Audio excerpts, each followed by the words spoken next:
Israel talent next లెవెల్లో ఉంటుంది. Time చూసుకుని ఇజ్రాయెల్ తన పవర్‌ని డబుల్ చేసుకునే ప్లాన్ వేసిందిప్పుడు.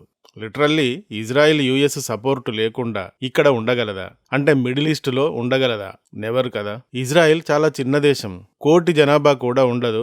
కానీ ఇలాంటి ఇజ్రాయెల్ ఇరాన్ లాంటి 10 కోట్ల జనాభా ఉన్న దేశాన్ని ఇప్పుడు తలకిందులు వేలాడదీసి ఇరగదీస్తోంది. కానీ యుఎస్ లేకుండా ఇది సాధ్యమా? వెనక యుఎస్ లేకుండా ఇజ్రాయెల్కి ఇది సాధ్యమా?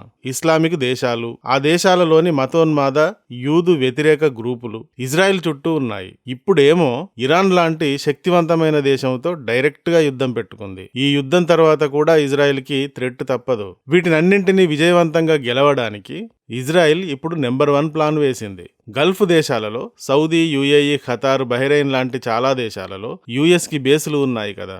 ఈ బేసులను ఇజ్రాయెల్కి షిఫ్ట్ చేయాలన్నదే ఈ ప్లాన్.